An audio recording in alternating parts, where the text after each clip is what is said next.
મોરબી શહેરના આલાપ રોડ પર લાંબા સમયથી ઉભરાતી ભૂગર્ભ ગટરના પ્રશ્ને સ્થાનિકોએ વિરોધ પ્રદર્શન કર્યું.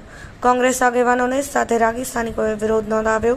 મોરબી શહેરના આલાપ રોડ પર લાંબા સમયથી ઉભરાતી ગટરોથી કંટાળીને સ્થાનિક લોકોએ કોંગ્રેસ આગેવાનોને સાથે રાખી આજે વિરોધ પ્રદર્શન કર્યું હતું. સ્થાનિકોએ વિરોધ નોંધાવ્યો હતો. ઉભરાતી ભૂગર્ભ ગટરની સમસ્યા લાંબા સમયથી હોવા છતાં નગરપાલિકા તંત્ર કોઈ કાર્યવાહી ન કરતું હોવાના આક્ષેપો કરી સ્થાનિકોએ વિરોધ પ્રદર્શન કર્યું હતું.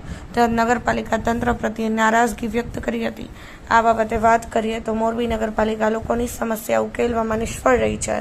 મોરબી શહેરના ઘણા વિસ્તારોમાંથી ગટરો ઉભરાવવાની ફરિયાદ નગરપાલિકામાં પહોંચી છે.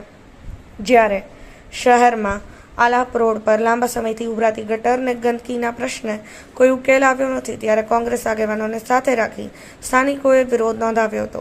નગરપાલિકા તંત્ર પ્રત્યે આક્ષેપો કર્યા હતા, જે અંગે પાલિકા ઇજનેર કિશન ફૂલતરિયાએ જણાવ્યું હતું કે વિસ્તારમાં જે તે સમયે સ્થાનિકો દ્વારા લાઈન નાખવામાં આવી છે.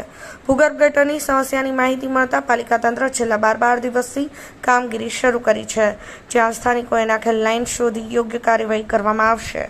જલ્દી સમસ્યાનો ઉકેલ આવે તેવા પ્રયત્ન કરવામાં આવશે તેવું જણાવ્યું હતું. જ્યારે નાની કેનાલ રોડ પર નીલકંઠ પ્લાઝા પાસે એક ભૂગર્ભ ગટરની કુંડી તૂટીને અંદર પડી ગઈ છે. ગટરનું ગંદુ પાણી ઉભરાઈને રોડ પર વહે છે. સ્થાનિક લોકો 4 દિવસ પહેલા રજૂઆત કરી છે, પણ હજુ સુધી કુંડીનો કચરો સાફ નગરપાલિકાના માણસો આવ્યા નથી અને ગટરનું ગંદુ પાણી રોડ પર વહી રહ્યું છે. શ્રીકાંત પટેલ, સમય 24 ન્યૂઝ.